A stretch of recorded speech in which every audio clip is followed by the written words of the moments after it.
Assalamualaikum warahmatullahi wabarakatuh. Perkenalkan, nama saya Dani Nuriski.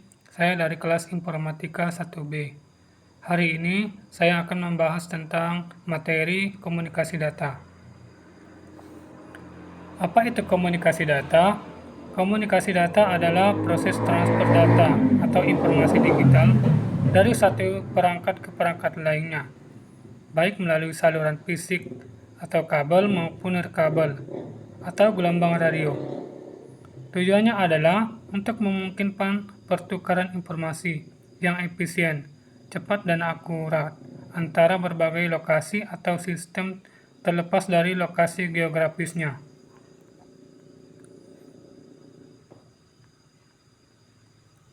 Baik, saya akan lanjut ke pembahasan. Pembahasan 1 itu ada konsep dasar komunikasi data. Konsep dasar komunikasi data itu ada 5. Yang pertama, sumber atau source. Perangkat yang menghasilkan data yang akan dikirim. Misalnya, komputer atau smartphone. Yang kedua itu ada pengirim atau transmitter. Komponen yang mengubah data menjadi sinyal yang sesuai untuk ditransmisikan melalui media, misalnya modem. Yang ketiga, ada sistem transmisi atau transmission system. Jalur fisik atau nirkabel yang membawa sinyal data, misalnya kabel serat optik udara. Yang keempat, penerima atau receiver. Komponen yang menangkap sinyal dari media transmisi dan mengubahnya kembali menjadi data. Misalnya, mode di sisi lain. Yang terakhir itu ada tujuan atau destinasi. Perangkat akhir yang menerima dan memproses data tersebut.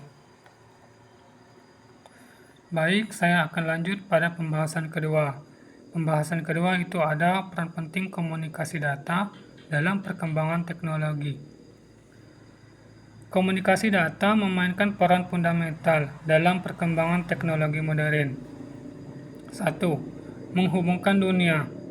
Memungkinkan interaksi global secara real time melalui email, pesan instan, dan media sosial.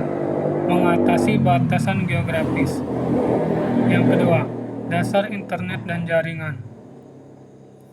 Internet modern dan jaringan komputer tidak akan ada tanpa komunikasi data yang efisien, yang menjadi tulang punggung pertukaran informasi digital.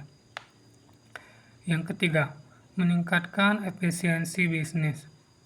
Mempercepat pengambilan keputusan, meningkatkan efisiensi operasional, dan menghubungkan kolaborasi tim dengan transfer data yang cepat dan handal.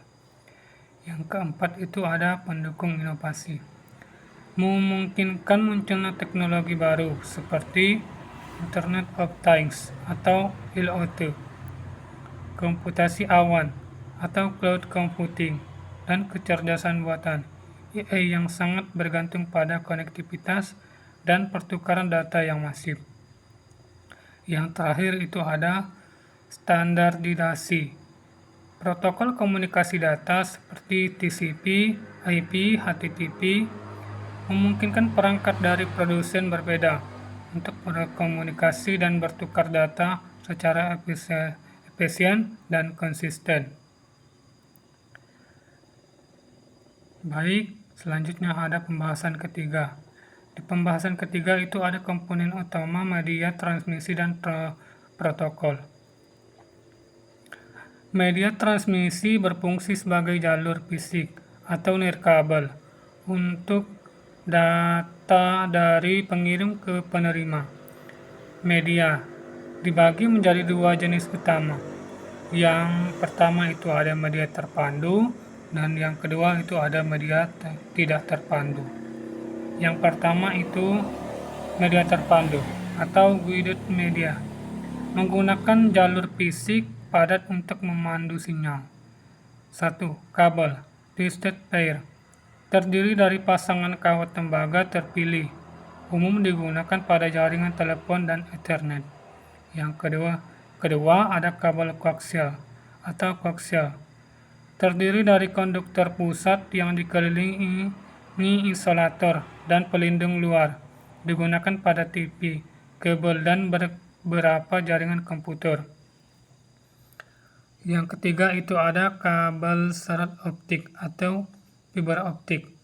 Menggunakan cahaya untuk mentransmisikan data melalui serat kaca atau plastik, menawarkan kecepatan tinggi dan ketahanan terhadap interferensi elektromagnetik. Baik, selanjutnya ada media tidak terpandu atau unregulated media atau nirkabel. Menggunakan gelombang elektromagnetik untuk transmisi data melalui udara, ruang hampa atau air. 1. Gelombang radio. Digunakan dalam siaran radio, komunikasi seluler, dan jaringan Wi-Fi. Yang kedua itu ada microwave. Digunakan untuk komunikasi jarak jauh dan hubungan satelit. Yang ketiga itu ada inframerah. Digunakan untuk komunikasi jarak dekat, seperti pada remote control TV. Baik, masih di pembahasan ketiga, yaitu protokol dalam sistem komunikasi data. Protokol adalah aturan dan konvensial yang harus ditaati oleh pihak pengirim dan penerima agar dapat saling berkomunikasi dan bertukar informasi. Bahkan jika sistemnya berbeda, protokol mendefinisikan format, pewaktuan, urutan, dan penanganan kesalahan dalam transmisi data. Contoh protokol penting. 1. TCP atau IP, Transmission Control Protocol, Internet atau protokol. Protokol dasar yang menjadi tulang punggung internet, mengatur koneksi dan mengirim paket data. Yang kedua itu ada HTTPS atau HTTPS, Hypertext Transfer Protocol Secure. Protokol untuk mentransfer data di World Wide Web, terutama untuk komunikasi yang aman. Yang ketiga itu ada FTP atau File Transfer Protocol. Protokol untuk mentransfer file antara komputer di jaringan. Yang terakhir itu ada SMTP, Simple Mail Transfer, protokol standar untuk pengiriman email. Masih di pembahasan ketiga, ada protokol dalam sistem komunikasi data. Contoh ilustrasi sistem komunikasi data.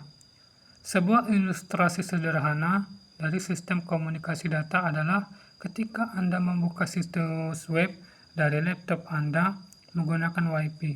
Yang pertama, sumber laptop Anda mengirimkan permintaan data, misalnya membuka google.com. Yang kedua, pengiriman kartu jaringan nirkabel di laptop, mengubah permintaan menjadi sinyal radio. Yang ketiga ada sistem transmisi udara, membawa sinyal ke router Anda. Yang keempat ada penerima atau router Wi-Fi, penerima sinyal melalui modem, mengirimkannya ke internet melalui kabel serat optik atau DSL.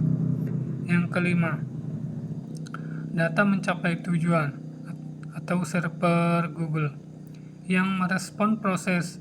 Sebaliknya terjadi untuk pengiriman halaman web kembali ke laptop Anda.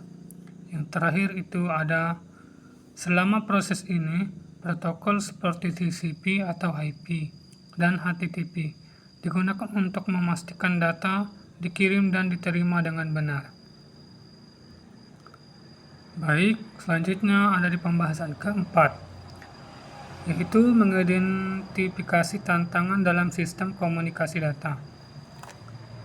Meskipun komunikasi data sangat vital, ada beberapa tantangan signifikan yang dihadapi. Yang pertama, keamanan data. Ancaman siber seperti peretasan malware dan akses tidak sah, IP spotting, menjadi tantangan utama dalam menjaga keberhasilan dan integritas data yang ditransmisikan. Yang kedua itu ada keandalan dan integritas data. Menjamin data tidak hilang atau paket loss atau mengalami kesalahan bit errors selama transmisi adalah krusial, terutama pada jarak jauh atau lingkungan yang bising.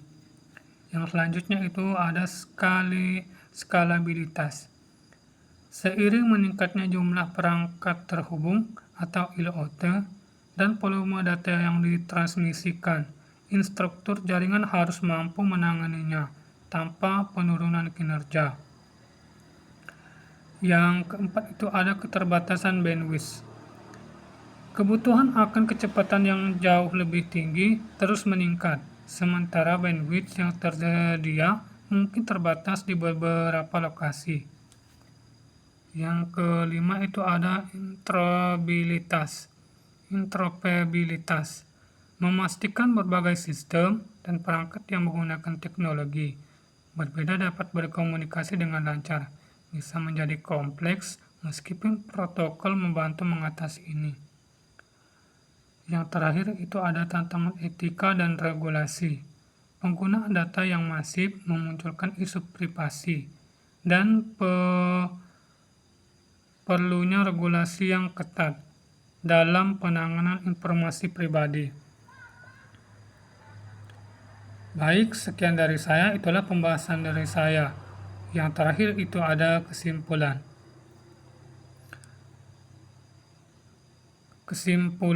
Komunikasi data komunikasi data pada zaman ini sangat dibutuhkan karena menjadi urat nadi konektivitas dan inovasi, memungkinkan pertukaran informasi yang cepat dan efisien di berbagai aspek kehidupan sehari-hari, mulai dari pekerjaan hingga transaksi keuangan. Ketergantungan ini terlihat dari cara kita berkomunikasi melalui internet, surat elektronik, dan smartphone, serta dalam sistem perbankan seperti ATM yang mempermudah dan mempercepat akses informasi serta transaksi. Baik, itulah pembahasan materi saya hari ini. Apabila ada kesalahan